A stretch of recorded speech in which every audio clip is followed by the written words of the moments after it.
Good morning, Lynchburgians. Is that what you call yourselves? Great. Thank you very much. For those that are online, I want to thank you all as well.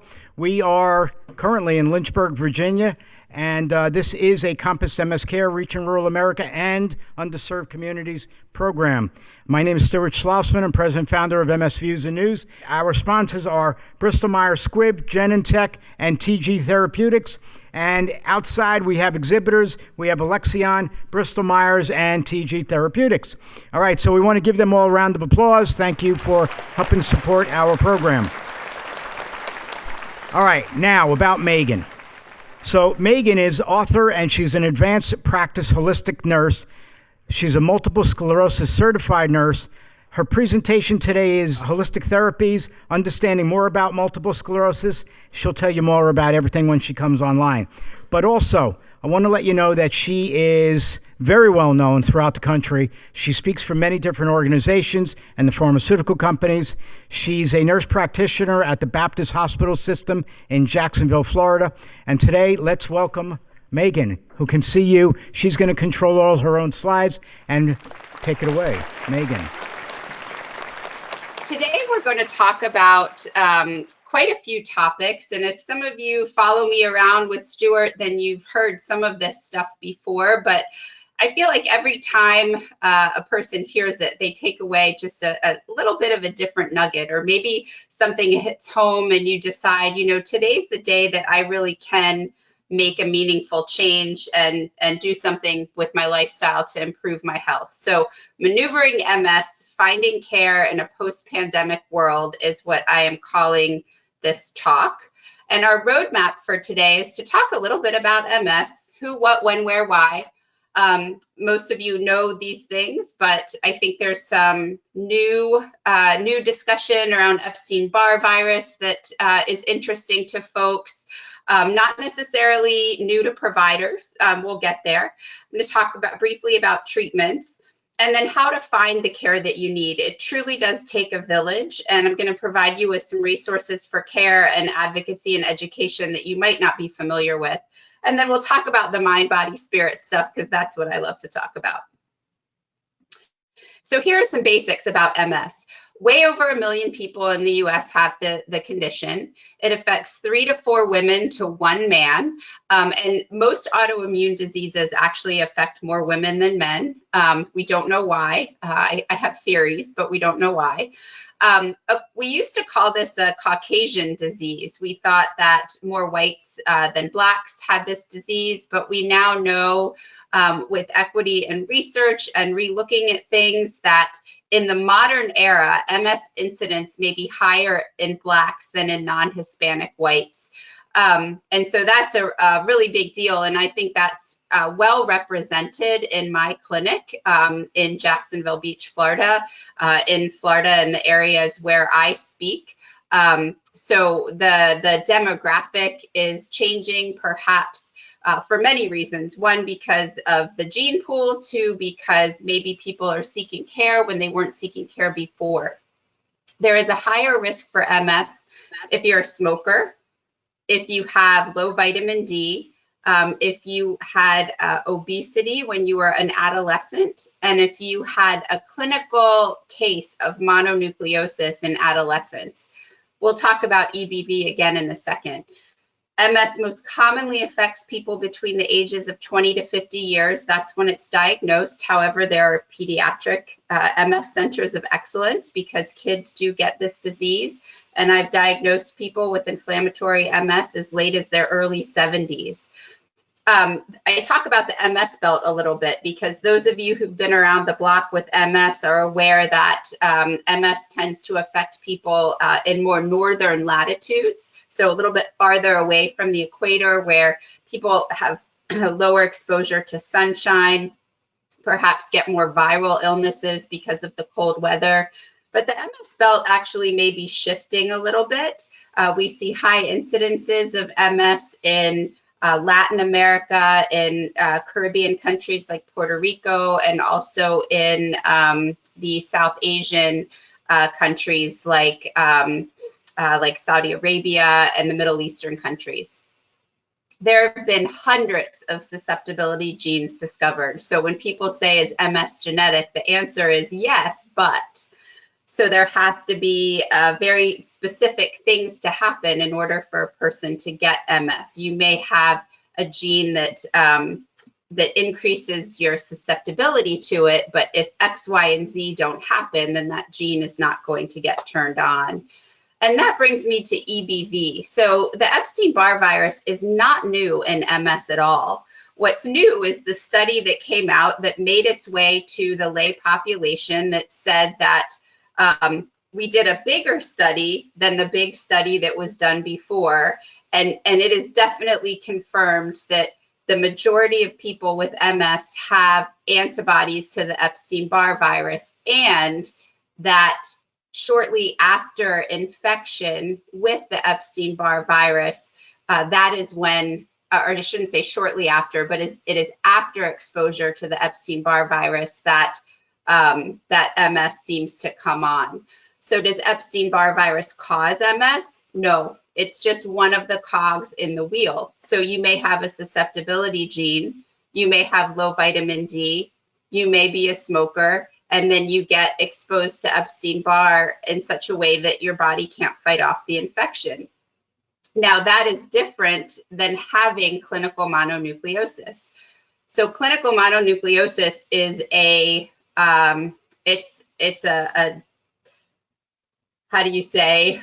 It's a blip in time. It's a disease. Your body gets sick. Most people would have known about it. They would have had high fever, sore throat, significant fatigue for anywhere from 1 to 8 weeks, maybe told by their doctors that they shouldn't exercise or participate in contact sports because some people get swelling of their spleen when they have mono.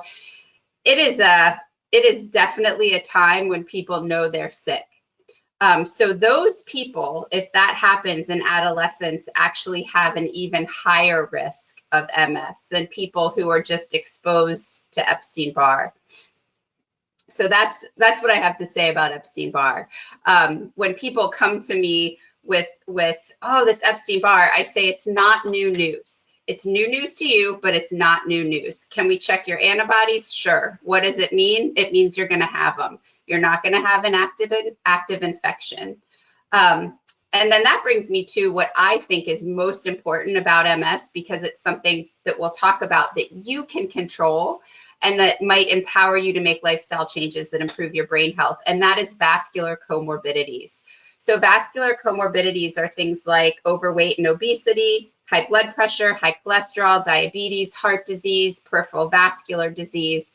And having just one of these things at any time in your disease course causes the progression to an EDSS of 6 by 6 years sooner. So that's always needing to use a mobility device just because you have one of these conditions that may be amenable to lifestyle changes. So we want to try to prevent those from happening. And if you have one, we want to try to get them gone. There are 25 disease-modifying therapies approved to treat relapsing forms of MS. That's going to increase as the summer goes on. When teriflunomide becomes generic, Aubagio, we'll have 26. And that's going to continue to increase as BTK inhibitors are released. And then we have one treatment to treat primary progressive MS, and it's hoped that one or more of the BTK inhibitors will also be approved to treat primary progressive MS, but I am not well versed on that research just yet. And then lifestyle changes improve symptoms and may help modify disease, and we'll get to that at the end of the talk. Ways to treat MS. So we've got disease-modifying therapy for relapsing forms of MS, and fortunately, because of ocrelizumab, for primary progressive MS. And that's kind of one of the roots of MS treatment. I personally consider that a really huge part of the roots of MS treatment are mind, body, spirit, and general health care, preventive medicine, lifestyle changes that improve your health, and caring for your other medical conditions. So we've got this system. You're like a tree. We've got this root system that we have to take care of by keeping your disease at bay, by making good choices, and by taking disease-modifying therapies if that's something that you choose to do in collaboration with your MS provider. which I advocate for. And then we have symptom management, because disease modifying therapies don't manage your symptoms. They certainly hopefully help prevent further relapses and MRI changes that may cause new symptoms. But disease modifying therapies aren't going to make your pain or your fatigue go away. Some people do feel better after they take disease modifying therapies because the inflammation is put at bay. But in general, we have to talk about symptom management in a different way. And that is through using medications for specific diseases or specific symptoms, rehabilitation strategies like PT, OT, speech therapy, adaptive aids, social changes, and lifestyle changes. So for example, making just very simple changes in your diet can improve fatigue and your sense of wellness and spasticity. Making very small changes in your exercise routine can help improve bowel and bladder function. So there are many ways to improve your symptoms. And then we also manage relapses. We manage those with steroids, with ACTH gel, and if they're very severe, with plasma exchange or IVIG. And then, as I mentioned earlier, that mind, body, spirit, that lifestyle medicine and general health care can really help just keep those roots healthy and manage your brain health. So let's talk about finding care. It truly takes a village to manage MS. You're there in the middle, and all these people are in your village. So think about yourself, think of like an old-fashioned village, or maybe you live in a small town where there is like just one road, right, where all the shopkeepers are. But imagine that scene. Let's make it old-fashioned because it's fun. You've got a town, and everything you need is on that one street. And you're rolling down that street on a Saturday or a Monday, and you don't need to go to the flower shop and the butcher and the baker. Today, you only need the baker. So that's where you go. But you have relationships with the butcher and the florist. They know you. And so when you come in, they say hi and they want to help you. So your village, your MS village, is similar to this. You don't need all these people every single day. But when you establish relationships with them, it's easier to get what you need. And so what I mean by that is, let's say that you are having some issues with spasticity in your legs or even in your neck or your extremities. And your neurologist or your MS nurse practitioner or PA says, you know, I really think you should see this physiatrist, physical medicine and rehab doctor. They have a specialty in spasticity. Maybe some other things could help you, like Botox or other types of injections, or maybe even a baclofen pump. And you say, I'm so tired of seeing doctors. I don't want to see anybody else right now. And your provider says, are you sure? You could at least go see them and just have a conversation. You say, no, thanks. I'm tired of seeing doctors. And then 3 months go by and you keep taking that anti-spasticity medicine and you keep doing your therapy and it's not helping, and you reach a breaking point and you call your MS provider and you say, I have to see that physiatrist now. You're at the breaking point and that physiatrist doesn't have an appointment available for 2 or 3 months. Now, if you were already a patient, that physiatrist could see you for a follow-up maybe next week. And so that is my plug for taking the advice of your MS provider when they ask you to see another specialist. Just go ahead and make the appointment, have the conversation so that when you need them, like I need you now, I need to buy a bouquet of flowers for my wife. Her birthday is today and I forgot. You can walk into the flower shop and you can get that bouquet. The florist knows what you need. He already knows she loves roses and daisies. So I hope this makes sense. If you're already established with a healthcare provider, when you call for something that you need, I need this now, you're going to get it in a timely manner versus waiting until you're at your breaking point with pain or with anxiety or depression or urological problems or gastrointestinal problems. And you decided to never take that advice, and then you have to wait even longer to get the help that you need. you have a village of people that wants to help you. I'd also like to just speak briefly about pharmacists. Many insurance companies these days have these third-party specialty pharmacies, like you probably are familiar with Express Scripts, Accredo, Alliance, which is Walgreens. Aetna has a specialty pharmacy. I'm sure I'm forgetting some. These are just the ones popping into my head from my region. And very often those pharmacists are available to help you, take a look at your medication list, recognize things that maybe are redundant, and maybe say, hey, you could talk to your healthcare providers about why you need these medications. Sometimes they give advice that, since they don't really know your whole history, doesn't quite make sense, but most of the time they're helpful. So many of you have seen all of these people. Neuropsychologists are very important for if a person starts to have cognitive difficulties.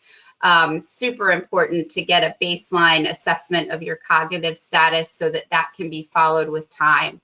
Social workers can be helpful with any kind of assessment of needs in the home, advanced care planning, things that might be helpful for you to make life easier, and finding those providers that can give you those things. So it truly takes a village. MS care requires an interdependent team.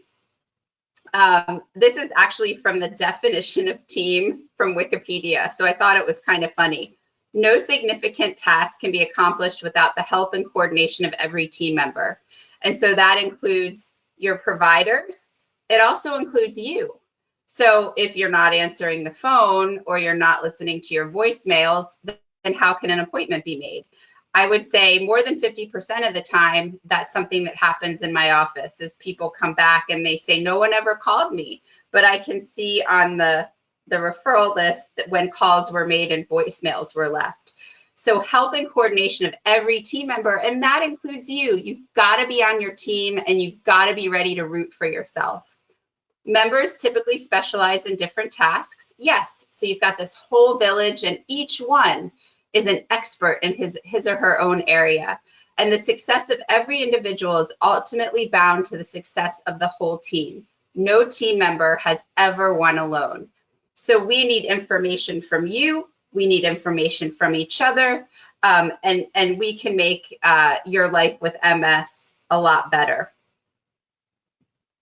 All right, so resources for care.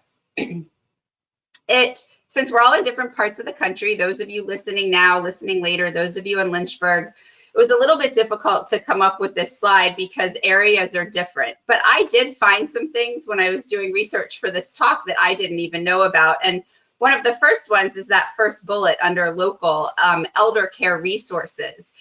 So the National Institutes of Health actually has an elder care,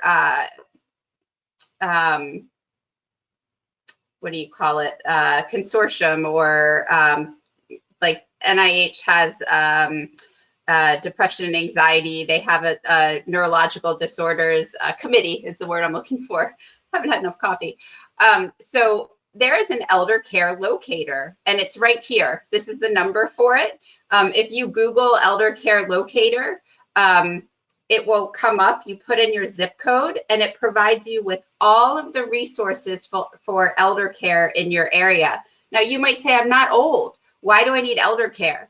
Well, elder care resources are often used to help people with disabilities no matter what their ages are. And so if you're needing help in the home, if you're needing help finding transportation, those sorts of things, it's worth reaching out to your local elder care resources. Cities and counties have different transportation services. Most counties will have transportation services for people with disabilities, either bus routes or pickups with buses that are made for people with disabilities, or even scheduled pickups specific to you, the person who needs the ride. Those are very specific to cities and counties. Outpatient rehabilitation clinics are also excellent resources for care. And then hospice and palliative care differs by region. Now you might say, well, oh my gosh, hospice, why is she talking about hospice? Or what's palliative care? So palliative care is a part of hospice that involves the need for increasing levels of service, mainly around pain control or issues with just taking care of yourself at home, but you don't qualify for nursing home care, you don't need it. Hospice, I bet many of you didn't know this, you can go in and out of hospice. So if you have a hospitalization, let's say for sepsis or for a urinary tract infection, you come out very weak. And gosh, this is horrible to say, but maybe we're not sure what's going to happen. And they assign you hospice care, and then lo and behold, you get better. Guess what? Bye-bye hospice. I'm good. I don't need you anymore. So some of these resources can be helpful for periods of time when your health condition may be under duress. I currently, in my practice, am dealing with a lot of quite a few folks who've had MS for 30 and 40 years and are having issues with just these resources. So it was important for me to find them, and I wanted to share them with you. On the national level, if you're a veteran, the Veterans Administration has MS Centers of Excellence. They can be found at va.gov/MS. There is the United States Network of Pediatric MS Centers, and the website is here for you. It will also be on the YouTube channel. And then the National MS Society has the MS Navigator program, where they have specially trained folks who can help you find the resources that you need for care. And then I'm coming to advocacy and education. So these are some of the most trusted resources in MS advocacy and education. You're probably familiar with the National MS Society, the MS Foundation, the MS Association of America. Many of you may be familiar with Can Do MS. I'm always surprised when people aren't, so I just wanted to take a few minutes and go to some of these websites. This is the Can Do MS website. There are tons of programs for people with MS. There are webinars, jumpstarts, exercise programs. There's a podcast. There are longer programs that are day-long, weekend-long. And these programs are not just for people living with MS, they're also for their support partners. So really great resources for care. Let me pull this back up. You all are very familiar with MS Views and News because you're here, you're watching. Stuart and his team have just done an incredible job reaching people with MS all over the world with education that we can provide as MS specialists, using our own voices and giving you our own opinions, not speaking from a booklet that we have to speak to from a pharmaceutical company when we speak for them, because those are the rules. We can tell you everything that you might not get to hear in a doctor's office because there's not enough time. We can answer your questions very candidly, and basically, here's all the information that you get from Stuart that is archived for your viewing pleasure later on. Shift.ms is another MS organization that is out of the UK, and it is a patient-driven organization. They are fairly new in the game, but people love their content. You can follow them on social media. You can go to their website and look at their resources. And then another one that many people aren't familiar with is United Spinal Association. So United Spinal Association has a lot of resources for people living with MS, particularly as it relates, what I think is good that, let's say, I haven't found yet for MS. There's a lot of resources for wheelchair support, and there's MS support groups. There's lots of great resources here on United Spinal's website. And then finally, the MS Coalition. The MS Coalition is a group of MS organizations that get together and make sure that everyone's on the same page. They update each other on what they're doing within their own organizations. MS Views and News is a part of that organization, and just a great group of people all coming together to support people living with MS. And then the Consortium of MS Centers. So the Consortium of MS Centers is exactly what it is. This is the group that people join when they have a special, I should say practices or healthcare providers join when they have a special interest in MS, kind of like the International Organization of MS Centers. So if you're in an area where there is not a comprehensive MS care center, or there's not a person who, what's the word I'm looking for? Partners in Care Center. You might just ask your healthcare provider if they're a member of the Consortium of MS Centers. Not everyone who treats MS is super fancy trained in MS, but many people are general neurologists with just a really special interest in MS, and they might be a member of the CMSC. And so you can be assured that those folks are, we're getting CMEs, we're attending meetings together, and there's good information on that website too. That you can listen to and surf around and find. And so now moving on to minding your mind, body, and spirit. I'd like to start by talking about brain health. Brain health is a term that has been typically used in the dementia world, in the stroke world. So if we preserve brain health, then we can prevent you from having another stroke. If we preserve brain health, then we can lower your risk of Alzheimer's disease, which is really thought to be a vascular disease at this point. So the movement initiated because of this associated increased risk between modifiable diseases, vascular comorbidities, and dementia and stroke. And since vascular comorbidities also increase the risk of disability in MS, improving brain health ultimately improves your overall health and your MS symptoms. It has the potential to improve MS progression. So you can improve your brain health by improving the health of your mind, body, and spirit with lifestyle changes. And what I'd love for you guys to do today is, in each category, we're going to talk about mind, body, and then spirit. In each category, take away one thing that you might try to implement within the next 2 weeks. Say one good change for your body, one good change for your mind, one good change for your spirit. And just try it and see how you feel. That's my challenge to you guys. This is your MS pool, and this is your reserve. So these little icebergs underneath the pool are your scars from MS. When your pool level, when your water level starts to shrink because you're dehydrated, tired, sick, or stressed out, your MS scars start to peak above the water level. And this is when it's time for you to say, like, gosh, my fatigue's getting worse. What's going on?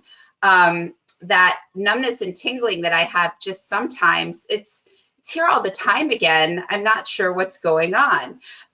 How can we keep that pool filled up with water? Well, we can do that by making these lifestyle medicine changes. I like to talk to you about different types of medicine. I'm going to focus on mostly this integrative medicine, which interweaves conventional medicine and evidence-based complementary care to provide you with a type of care for your health that integrates your social being, your psychological being, your spiritual being, your physical being, and really just treats all of that in the safest, least toxic way possible, maintaining that healing is always possible, even when a cure is not. So let's start with the mind. I'm going to talk about some things. Remember to take one thing away that sounds like, I could do that in the next 2 weeks. This is my favorite slide right now. It's not the best, but it's the best that I could do. And it really relates to what's happening to our minds these days. On the left, you've got a caveman running from a tiger. And this is what I'm trying to do is give you an analogy for your nervous systems. So caveman's running from a tiger. He went out to get some food. Tiger wanted the food. Tiger sees caveman is like, you look like better food, starts chasing him. Caveman gets pumped full of all these stress hormones and chemicals that help him run faster, get to his cave, and protect himself. He gets into his cave. He's like, whew, that's over. Caveman life is great. And all those chemicals go away. He starts to rest. He starts to digest, and everything's good. Those chemicals don't come out again until he has to go get some food again. Over on the right, we have us. We're modern people. When we get up in the morning, our bodies get flooded with those chemicals. We start to think about work, the kids, the grandkids, our friends, money, what we're going to eat that day. If we're going to have time to exercise, what's the traffic going to be like? Am I going to get to work on time? Am I going to get to the doctor's on time? Am I going to have a panic attack in the MRI machine? I don't really want to be drinking anymore, but alcohol sure makes me feel good. How much news am I going to watch today? What are they going to say on the news? All of it's really bad news, and it makes me anxious. And your body actually never stops releasing those caveman chemicals when you're running from the tiger. And that results in chronic stress, chronic depletion, chronic inflammation, and disease. So by minding our minds, we're going to try to flip that switch off and take us back to a resting place. So what can you do to manage your mind? Can you make a manageable to-do list? If you've never heard of the spoon theory, just Google it, the spoon theory. You start each day with a cup of spoons. Making breakfast might use up 1 spoon. Cleaning the house uses up over half your spoons. So if you are planning to do something fun in the evening with friends or family, you don't want to use up more than half your spoons in the morning, do you? Because then you won't have enough spoons for the night. So make a manageable to-do list. Try making a weekly to-do list so that, you know, on days that you're feeling better, you can do tasks that are a little bit more challenging. And then you've managed to get things done instead of judging yourself for, oh, I wanted to do this today and I didn't get it done. Accept the fact that your weekly to-do list might move forward. Some things might move into the next week. Have support team contacts available in case you need them. Limit your news watching and reading and your social media time. That is huge, people. You know, social media is a snapshot of everyone's perfect life. You don't see the hardship in the background. I might post a picture of Dane and say, oh my God, my amazing son. And what you didn't see is that this morning, literally, I spent 45 minutes managing a tantrum until we could finally come to a place where he told me what he needed because I just couldn't figure it out. But what am I going to say on social media? I'm going to say, oh, look how great my son is. He knew exactly what he needed. No, you didn't see me banging my head against the wall. So limit your social media time. Stop going down rabbit holes. Watch the news for what you need to hear to go on with your life. Like, I need to know the weather. I need to know if the traffic. I need to know if something major has happened with the stock market. I don't need to see all the talking heads do all their things and make me anxious. Prioritize your health. So that means if you do have a doctor's appointment to go to, see that as important. If you have a physical therapy appointment or maybe a massage to go to, see that as very important. And ask for prescriptions for your mind, body, and spirit. Why did I put that here? Well, I don't know about you guys, but I have a tendency to put myself last and my self-care needs last. Whereas if I had a prescription from my doctor that said you need a massage once a month, I would probably stand up for myself and go get that massage once a month. If you had a prescription from your doctor that said, I want you to take 10 deep breaths every morning before you go into work or before you start your day, I would probably be more inclined to do that. Another way to prescribe yourself these things is to find a friend or a family member that'll hold you accountable to doing those. Stress management is just, the biggest part of managing your monkey mind. Depression and anxiety are common in MS, and if you're not asked about them at your provider's office, be sure to share your concerns. You can manage stress by talking to a healthcare provider about it, and if it's disrupting your life, making it hard for you to do the things that you need to do in the home or at work and that you want to do, then it's really important to ask for a referral for talk therapy or maybe even medication. Meditation, mindfulness, and breathing exercises can be helpful to manage stress, and so can moving your body. Getting outside, like just being in the fresh air and the sunshine, putting your bare feet in the grass. I've had more people in the past few months tell me that they're practicing grounding or earthing than ever. And I think that's really cool, and it does help. Decreasing your use of caffeine, alcohol, sugars, and processed foods in the diet also helps to tamper down these chemicals that amp us up. Increasing omega-3s, plant-based foods, and learning to say no, super, super important. So let's talk about the body. Hopefully you wrote one thing down for the mind that you can start to do. Body's pretty easy. Eat food, not too much, mostly plants. You don't have to be vegan, but when you make your plate every night, most of what's on it should have come out of the ground. The right diet for you is the one that you will follow. And I don't mean to eat a lot of junk food. What I mean by that is there's a lot of confusing information in MS, and what you'll find is many of the MS diets overlap in what they're telling you to do. Drink plenty of water daily. You're like a plant. If you don't have enough water, you wilt. Just like pouring water on a plant, you can watch it perk up. You can do the same thing with yourself. And then take a look at your daily intake. Can you take something out? And this is a great place to say, oh, I'm going to try that within the next 2 weeks. You can take out soda, alcohol, sweet tea, processed snack foods, and desserts. Or what can you put in? Can I put in a handful of greens with each meal? Can I sprinkle chia or flax seeds in my oatmeal? Can I use maple syrup instead of refined sugar as a sweetener? Think very easy things like that. And there's plenty of evidence for this, you guys. I, could put together a slide with all of the articles that come out every month in the American Academy of Neurology Journal, the Journal of MS and Related Disorders, the International Journal of MS Care, about the research that's being done in nutritional medicine and the importance of good nutrition and multiple sclerosis. Good nutrition that's high in fiber, high in omega-3s, high in polyunsaturated and monounsaturated fatty acids cause your body to make chemicals that produce anti-inflammatory reactions in the body.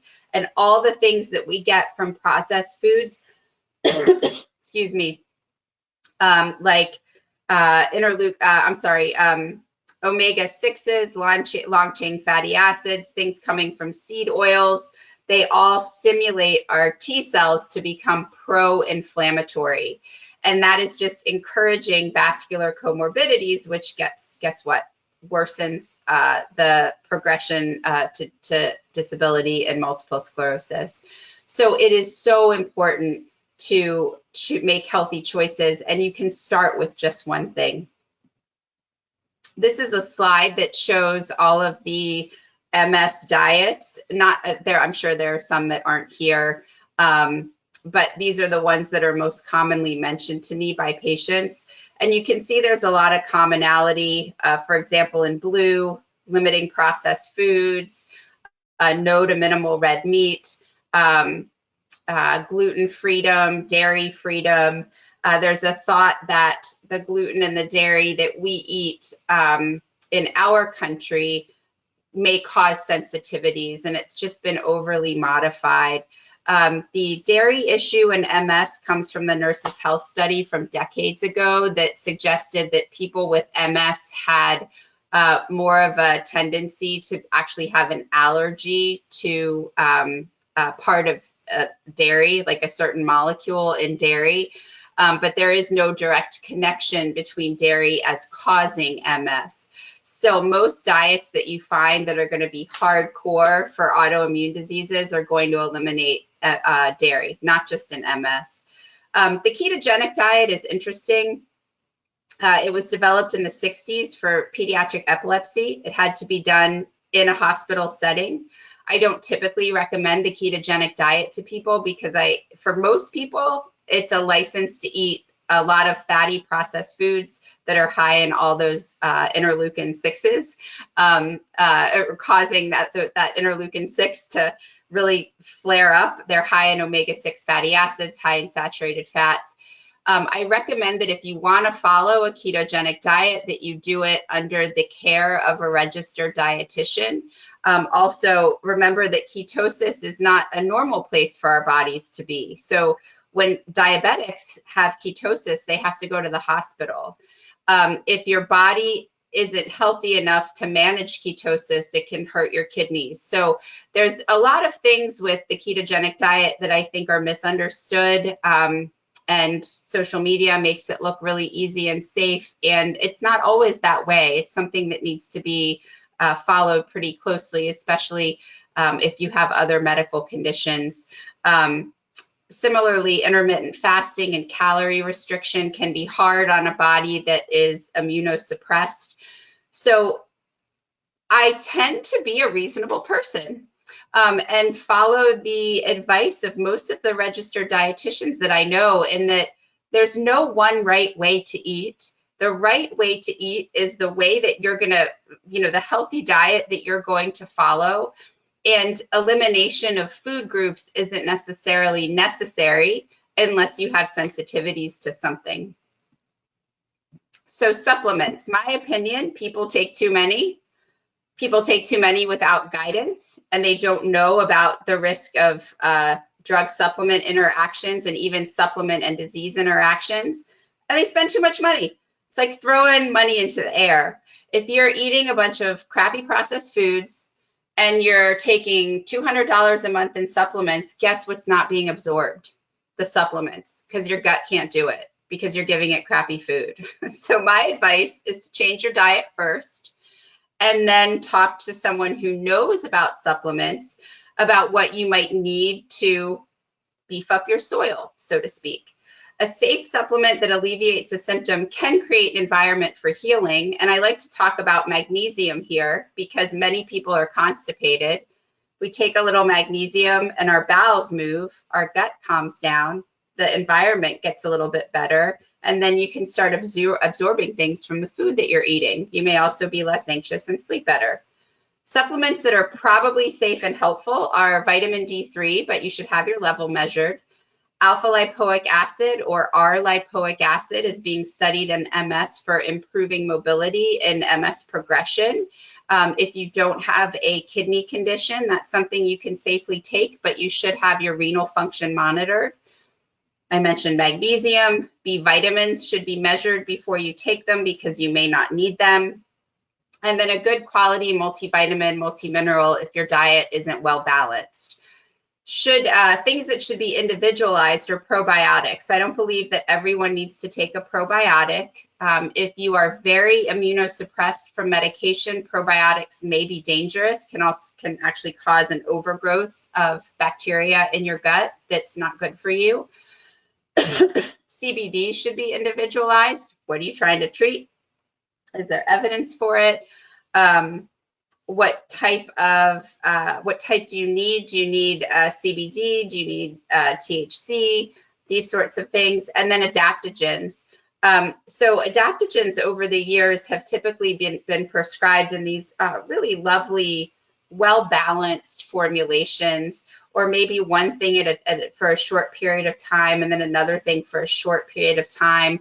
And now many of you have probably heard me say, like, I'm just waiting for ashwagandha to be in Diet Coke. And we all don't need these things, nor should we all be taking these things. Supplements, adaptogens like ashwagandha actually can have a negative effect on your immune system when you have MS. It might be safe to take for a period of time, but long-term, probably not. Many people are taking lion's mane mushroom. I think that's safe for short periods of time. I do think that these heavy duty antioxidant supplements, adaptogenic supplements should be taken for periods of time and then stopped. And then you can start them again. When you hear that a supplement boosts your immune system, you want to take it. Remember, your immune system works wrong. So you don't want to boost an immune system that works wrong. Until we know what's really going on with these supplements and MS and whether, and then your MS medications, it's really best to talk to a healthcare provider before you start taking all these things. You guys, they're in everything. Like, you can't even find a greens powder. Let's say you don't like vegetables. And you're like, I'm going to take a greens powder. You can't even find a greens powder without having a bunch of other things in it anymore. So just be careful about what you choose and talk to your healthcare provider.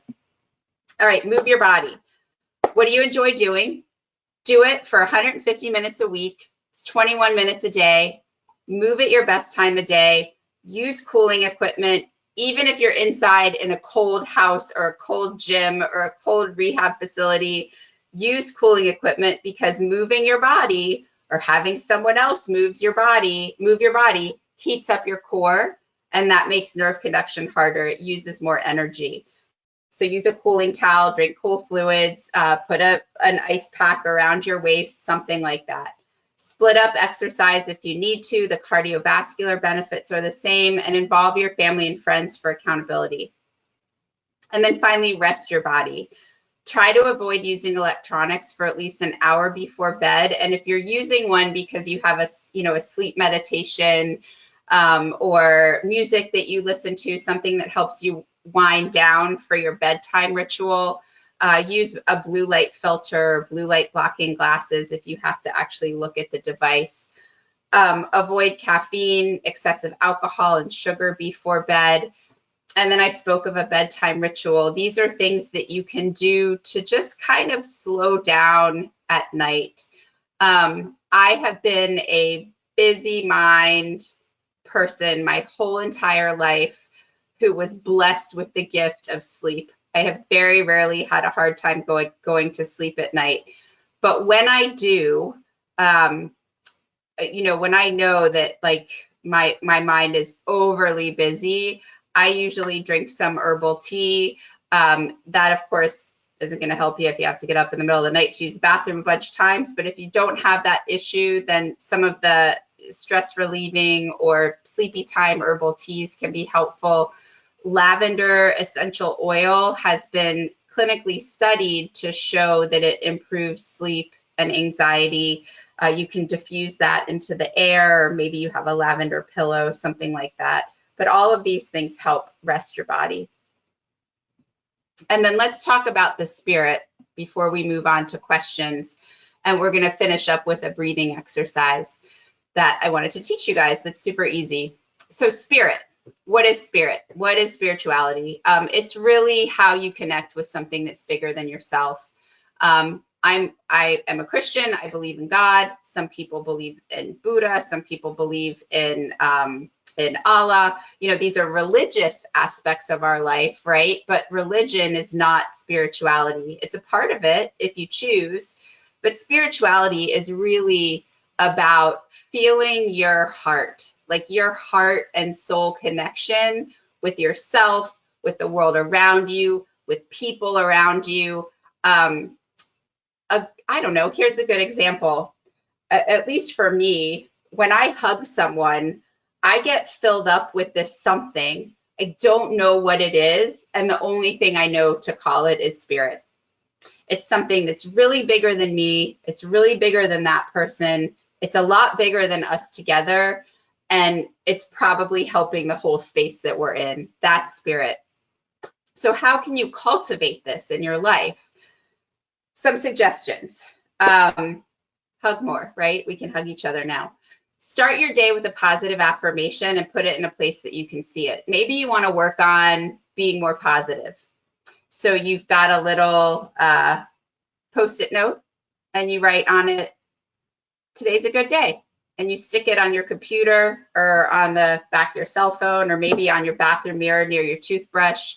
I encourage people to do that in my Monday Mantras with Megan book each week, excuse me, to write down the mantra for the week and put it somewhere that they can see it, just to remind themselves of something positive every day.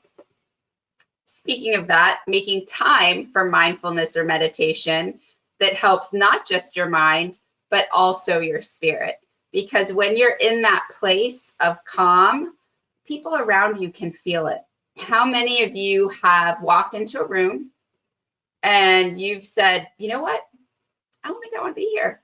Not because you're nervous about something, but the vibe is just not right. Like what spirit is vibes, right? You've got 3 people in front of you to choose to walk up to, and you choose that one. Why? You're not sure, but there was just a vibe, right? So that's spirit. And when you are putting yourself in this place of mindfulness, of meditation, you are creating that vibe, that spirit. You're sending it out into the universe, and other people can feel it. Your family can feel when they come home from work that you've had a good day or a bad day. Again, using some time during the day for mindfulness or meditation, helpful for your spirit. Being creative, whatever that means to you. Coloring, painting, floral design, planting a garden, playing with your kids, doing diamond art, crocheting, building something, building models, doing a project in your house. All of that helps cultivate your spirit, as does breathing, as does connecting with loved ones. And then I like to talk about energy healing. There are so many different types of energy healing that can be helpful for your spirit. And energy healing I've mentioned massage a lot, and actually massage can be healing. It can help move stuck energy. So it is a form of energy healing if you have the right provider. Reiki is another form of energy healing. Acupressure, acupuncture, the Feldenkrais method of movement, so many different types of energy healing, neuroemotional technique, emotional freedom technique, tapping, all of these things are forms of energy healing. So I'm just going to finish up with a couple of quotes and we'll do a breathing exercise. A cure is a medical procedure that reliably helps you recover from illness, like an antibiotic or a surgery. Healing is an inner process through which the human organism seeks its own recovery, physically, mentally, emotionally, and spiritually. Wholeness is what we ought to be striving for, and part of that is sadness, disappointment, frustration, failure, all of those things which make us who we are. Happiness and victory and fulfillment are nice little things that also happen to us, but they don't teach us as much. Everyone says we grow through pain, and then as soon as they experience pain, they say, quit, move on, cheer up. I'd like just for a year to have a moratorium on the word happiness and to replace it with the word wholeness. Ask yourself, is this contributing to my wholeness? And if you're having a bad day, it is. It's contributing to your resilience. It's contributing to your understanding of how beautiful it is when something happy happens, when you have a victory, but of also how having a bad day doesn't have to mean the end of the world because it makes you whole. It's the yin and the yang. So let's practice some heart-focused breathing before we go into questions. This isn't going to take very long. It's nothing that you need to be afraid of. If you can put your feet on the ground and comfortably lean back in whatever chair you're sitting in, I invite you to do that. If you would like to close your eyes and you feel safe doing so, I invite you to do that, but it's not necessary. Heart-focused breathing is a technique that is used in HeartMath biofeedback. HeartMath biofeedback helps people achieve coherence, and coherence happens when the mind, the body, and the heart are all working together for a positive experience and for a sense of calm. So we're going to practice heart-focused breathing, and we're going to breathe through our heart center. You might say, how do I do that? I thought I breathed through my nose or through my mouth. Well, I'm going to teach you. So I like to close my eyes. And I want you guys to just start breathing a little bit more slowly and deeply than you usually do. And it might be helpful to count here. So you're going to breathe in to a count of 4 or 5, and then breathe out to a count of 4 or 5.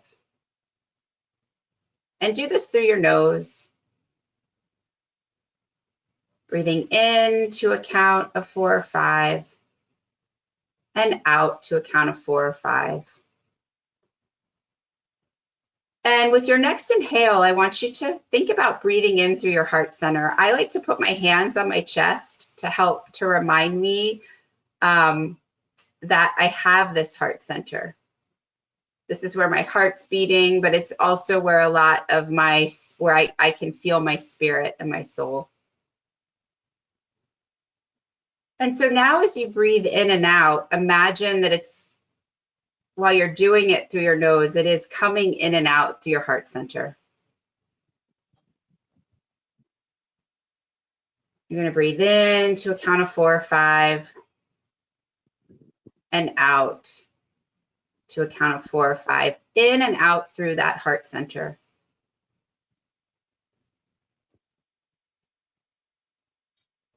And keep that slow, deep rhythm going, in and out through your heart center. So by doing this, you're actually reducing your heart rate.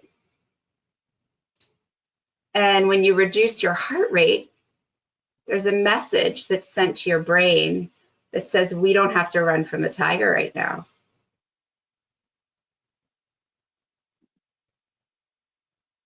So you're breathing in and out through your heart center, a little more slowly and deeply than usual. And when your brain hears that message, it says, I think I'll shut down all those crazy chemicals and neurotransmitters that cause my person to feel stressed and anxious. And then the brain and the heart start to talk at the same speed. And then this allows you the opportunity to come into a positive space and helps you to make decisions that best serve you. So go ahead and take one more deep breath in through your heart center. And then open your mouth and sigh as you exhale. That's something that you can do anywhere. Hopefully, a couple of those breaths at some point today will help you maintain a sense of calm or come back to a sense of calm. I love practicing integrative medicine because, as one of my acupressure teachers says, when you treat the spirit, you treat the whole being. And in my opinion, integrative medicine is the practice that truly merges mind and spirit with body. And so I'm blessed to be able to share some of that with you today, and specifically how these changes can help improve your life with MS. Thank you very much, Megan. Let's give Megan a round of applause. Okay. So you said something about omega-6, and I thought it was omega-3 that was important, and maybe I'm confused. Yeah, so no, they're both important because omega-3 fatty acids are the ones that are anti-inflammatory, and omega-6s are inflammatory. So you want to increase your omega-3s, decrease your omega-6s. Now, we all need some omega-6s. We need 3s, 6s, and 9s, but we should be having the most omega-3s. Omega-6s come from red meat. They come from processed foods. They come from saturated fats. So those are things we want to minimize in the diet. It's a good question. Thank you, she says. Next. Hi, Megan. It's Jill. Hey, Jill, how you doing? I'm great. How are you? Good, thanks. New to meditation. Okay. Can you please tell me, do you suggest a beginner start with guided meditation? And if you do, who would be your favorite person to listen to? Okay, so I think it depends on how busy your brain is. If you're the type of person that really craves quiet, then you don't necessarily need a guided meditation. You can close your eyes and just take some deep breaths. Thoughts come up, you let them go. You push them away with the clouds. If you're a person that thinks you need a little bit of help, then I think guided meditation is helpful. I like to use apps, Headspace, Insight Timer, Calm are really good apps. As far as the best person, it's really individualized based on what you're trying to achieve with the meditation. So for example, I follow a woman on Insight Timer named Sarah Blondin.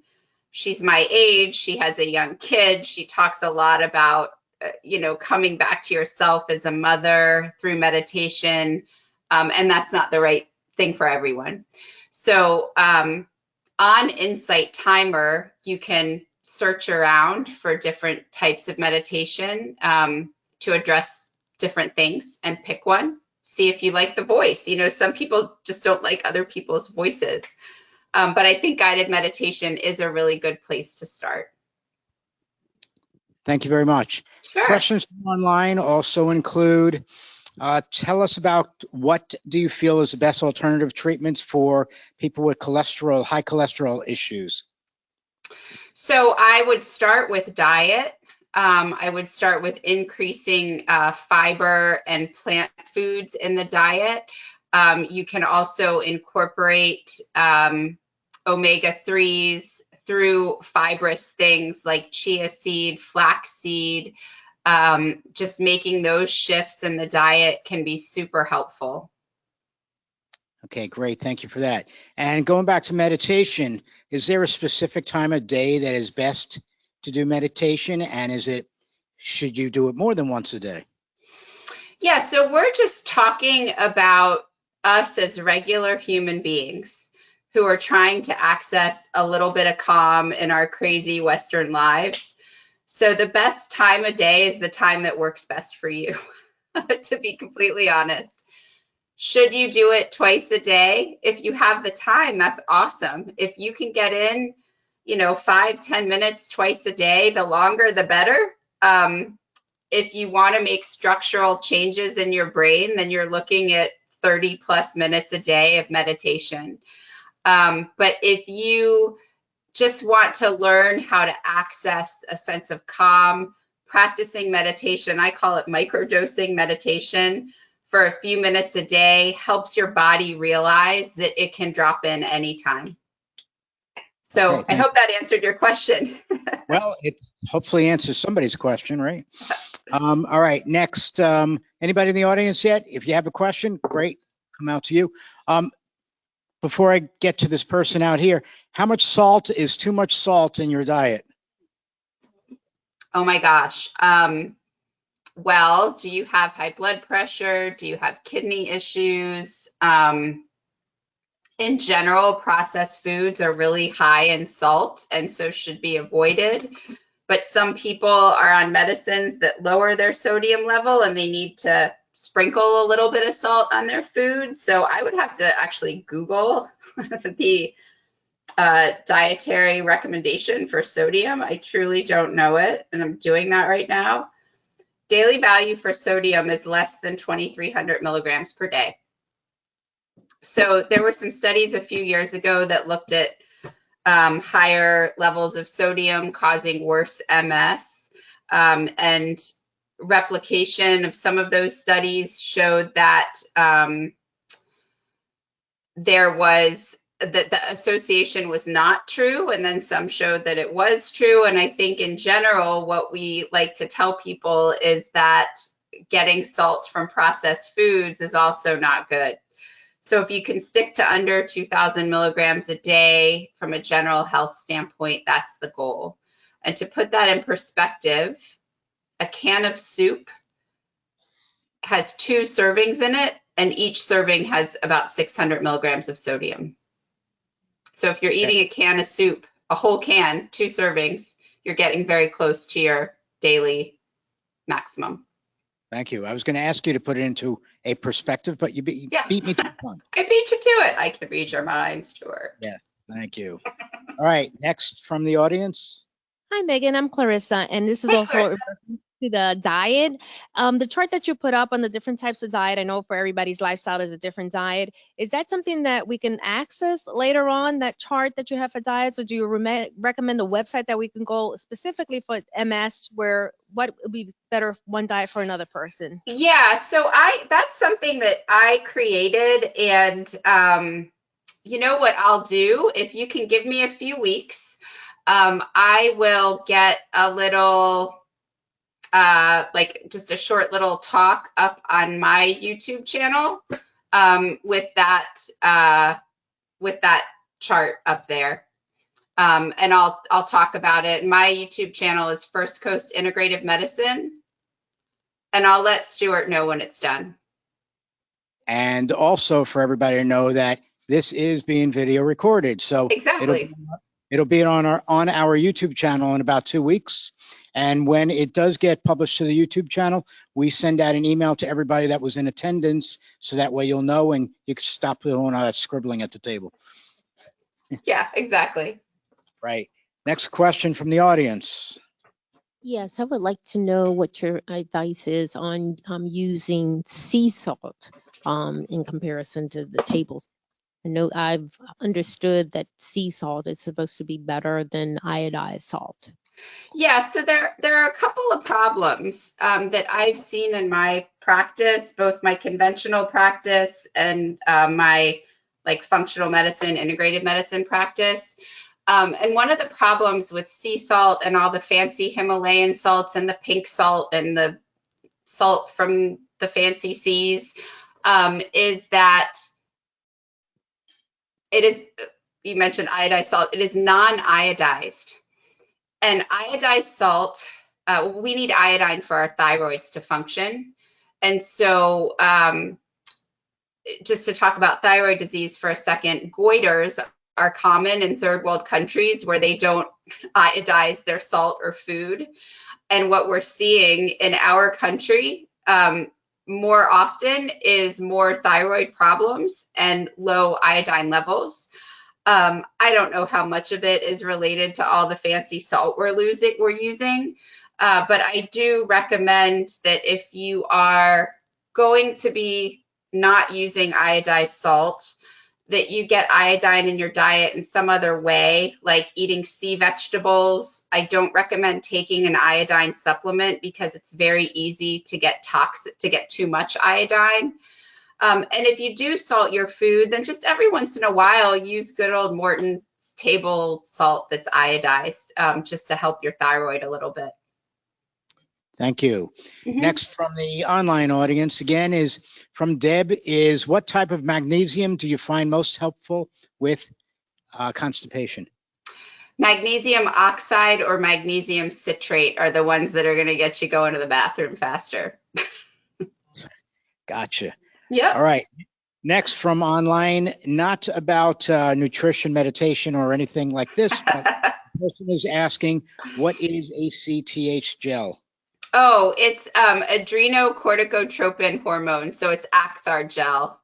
It's an injection that's given usually 5 days in a row that stimulates your adrenal glands to make their own steroids. So it's used for MS relapses if a person has a contraindication to using steroids due to an adverse event or something like that. Great. Thank you for that.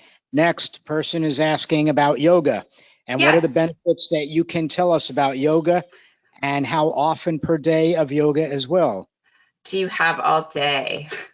So the benefits of yoga in MS include improvements in spasticity, pain, anxiety, bowel and bladder function, sense of wellness, sense of community. How often should you practice? Well, I don't think you need to be doing yoga all day. So, you know, if that is your movement of choice, it's safe to do every day. If you also like to do other things, then you can incorporate that into your other things. Maybe you do yoga a few days a week and you do something else a few days a week, or maybe you start every morning with a 10-minute series of yoga stretches. That's really up to you. Thank you for that. Anybody in the audience? Otherwise, I'm going to keep going online. All right, I'll be back to you in a moment. Let me just get this and I'll walk around. All right, how much from online? Merle is asking, how much vitamin D do you get from sunlight? And if you get outside in the sun a few hours a day, do you recommend a supplement as well?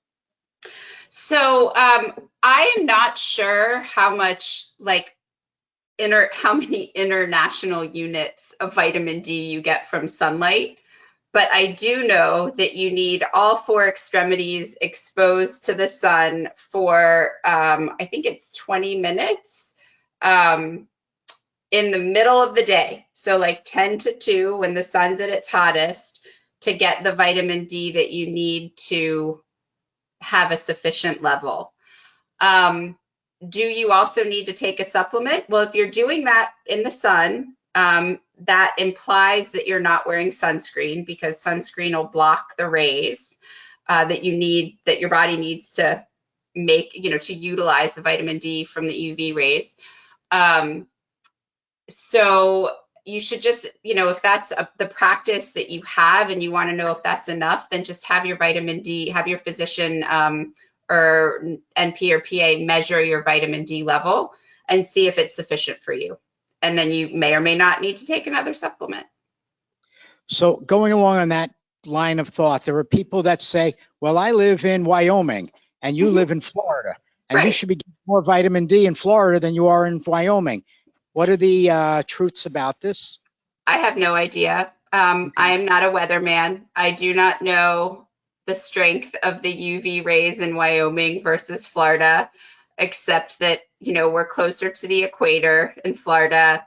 There is an MS belt that tells us that, those that people that live in northern climates may have lower levels of vitamin D, and that may be related to environment. I truly don't know the answer to that as far as the exact strength that you need. Thank you. Yeah. Back to the yoga comment. Yeah. Get down on the ground. It's going to take a lot to get me up. Yeah, for sure. So, would chair yoga still benefit? Absolutely, yes.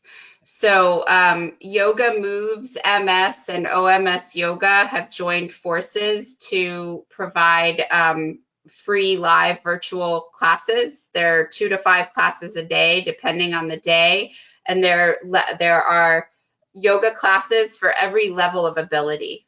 So people who have never done yoga before to advanced practitioners, and within that, mat, standing, and chair classes, depending on what you need for your body. Chair yoga is amazing because it takes the need to balance so much out of the postures. It allows you to focus on core, on small movements in your spine, and absolutely it's beneficial. Okay, next from the audience. Hi, Megan. My name is Yvonne. Hey, My Yvonne. question is, I know everybody is different with MS and symptoms. I have a hard time with cramps, and I don't know if it's necessarily the MS or not. I mean, I talked to my doctor about it, and I'm taking potassium, I'm taking magnesium, I drink lots of water, and I try to do some stretching. So I don't know if you had any thoughts on anything else that possibly could work, or anything that happens pretty frequently. Like cramps in your legs? Cramps in my legs and cramps in my hands. And are they like Charlie horses, or do they get? They're in like my fingers, and it's like at the end of the day, I'm still working, so that may be part of it. Just fatigue may just be part of it. Yeah. But if at night, like if I'm like cooking, they cramp up, or in my legs, sometimes like at night, I would explain that as like a Charlie horse, but more in my hands, even like during the day.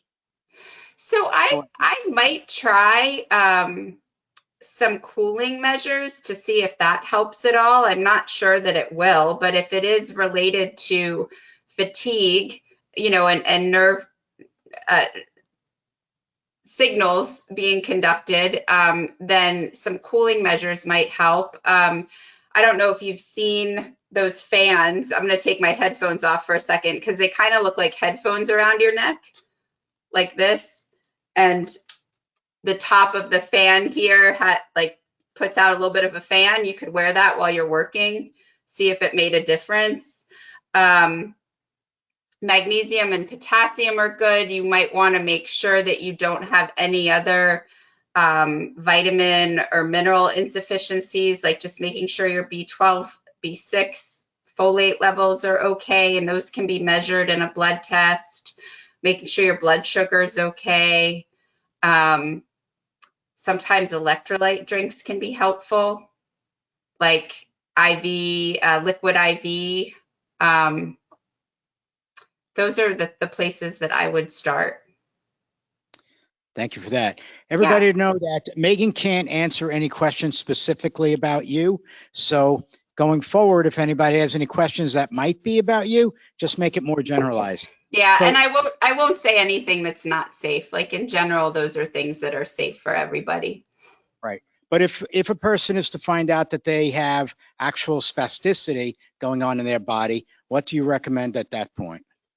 So if those things aren't working, and that sounds more like cramping than spasticity, then I recommend talking to their MS provider about maybe a muscle relaxer, and a referral to a physical therapist. Next in audience. So, do you think women menopause plays a part in flare-ups when you're in that age? Yeah, so menopause has not been found to cause exacerbations, but because of the hormonal changes in menopause causing things like hot flashes, they can make your MS symptoms flare up. Does that make sense? Yeah, Yeah. makes sense. Okay, thank you for that. Mhm. Next, let's go to the sugar. Yeah, I know there's menopause. All right. Same But thing. you're gonna have to find another man for that because I'm too busy running around the country. All right. Next question online is similar to how much salt was too much, how much sugar is too much when it's not already part of the actual food ingredient, like just adding additional sugar. So I'm not a fan of adding additional sugar to things. Fruits have natural sugars in them. I think, like I mentioned earlier, I'm a realist. I think I'm a reasonable person. I enjoy dessert. My husband is a bit of a self-proclaimed chef. When he makes a sauce, he likes to add sugar to the sauce. I don't. I use things like maple syrup because the glycemic index is lower. So I know this is a vague answer, but it kind of depends on what you're going for.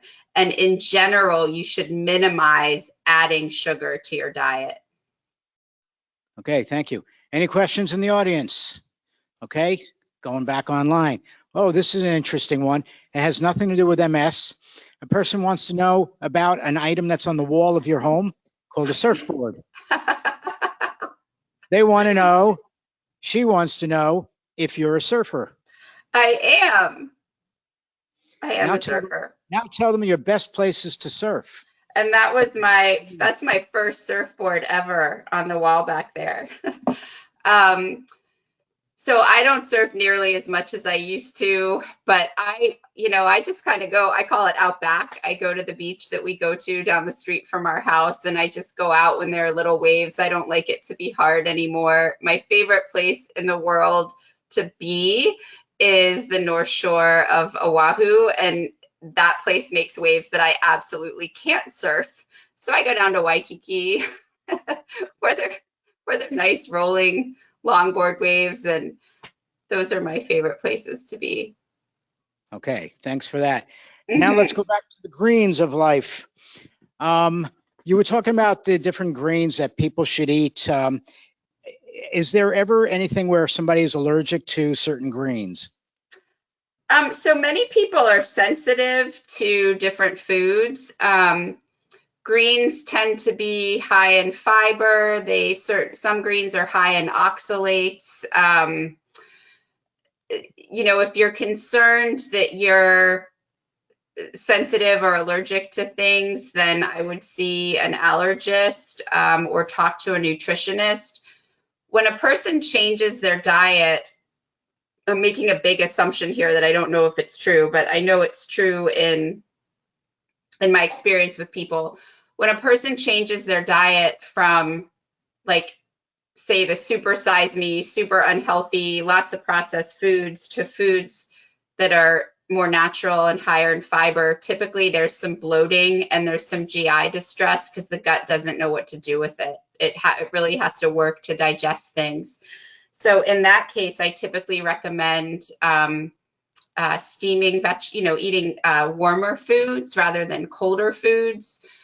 Chinese medicine and Ayurveda also support this with certain constitutions, personalities, like you're cold, you shouldn't eat salad, you should eat warm vegetables, that sort of thing. So if you're having a problem with digestion, try cooking the foods a little bit. And if it's beyond that, if it's, skin redness or rash or itching, then I would talk to an allergist. Thank you for that. Next, about apples. They say that apples are high in fiber. There are a person that's asking, is that in the skin or in the actual meat of the apple? I would say both. Okay. Yeah. Well, that's the answer then. All right. Any other questions in the audience? All right, Megan, we are out of questions. How about that? Oh, no. We went through them all, which means that you're done for the day. You're only 9 minutes. Oh, wait, I lied. Somebody out here's got a question. A late bloomer. I don't know if you can answer this or not. You get so close to my face. Okay. When you have a flare up, I had a really bad one in January. And what causes you to the heaviness, like the dead weight? You mean of your extremities, like of a limb? Yeah, because like my left side went totally paralyzed. Uh-huh. And but when it happened, it was like it was just so heavy, even as I started getting better, because I was in the hospital for 30 days, and it was like, wow. Yeah, it was a bad one, but it was but it's the weight.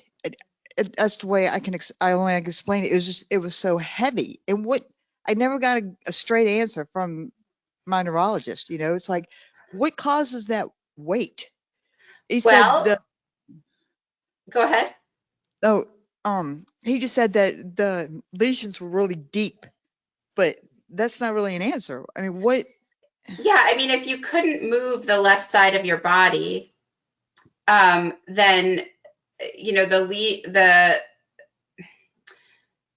the best way to explain it is by thinking about, I think, like electricity or batteries. When you have an MS lesion that's highly inflammatory, the axon of the nerve is demyelinated. So the coating around it that allows the signal to pass and tells your extremities to move is gone. And so it's almost like pushing through mud or quicksand to get a message from one side to another to do something. So if your lesions were in the place, which sounds like they were, to cause you to be paralyzed on one side, then the messages that are trying to get across to help you to learn to move again, imagine, I'm trying to think of a good analogy, like imagine there's a boat, with a bunch of people rowing, and they're rowing through water, right? It's really easy. They row to the other side. It's really fast. doesn't use up a lot of energy because there's nothing in the way. But if you have a demyelinated axon, you've got these same people, they're going through mud. There's no easy way to get to the other side. And not only does it take a long time, but it also uses up a lot of energy in your body. So it's almost like you ran a marathon before you even initiated a movement. And so fatigue is already set in. Does that make sense a little bit? Wait, I got to get back with the mic. Yes, it made sense. It was just weird because it was just sudden. And then because I procrastinated, and my daughter was like, she said, you could have had a stroke. And I was like, because I was thinking, your heart, not your head. So I was, Yeah, well, and that's true. So how old are you, if you don't mind me asking? oh, no, I'm 57. Yeah, so when people are older with MS and maybe even have other risk factors for stroke, it's even more important. Like, MS isn't the only thing that can happen. So Right. it's really important not to procrastinate. I did. I waited 8 days. Oh my goodness gracious. Yeah. Well, I didn't know. I mean, I went to bed and then I woke up and I fell because I was paralyzed. Yeah. Paralyzed, and I was like, oh, it's an MS, because I didn't want to do steroids anymore. Yeah. And because it's just a Band-Aid, Well, and then hopefully that won't happen again, but if it does, what will you do? Yeah. I think that if she does do it again, her daughter who's sitting here is just going to smack her in the head. So, Yeah, I learned my lesson. all right. And for now, I just want to thank you all for coming here today. And I want to thank our online audience, of course. Have a great afternoon, and we're going to Thanks. go Have on. a great program. Thank you.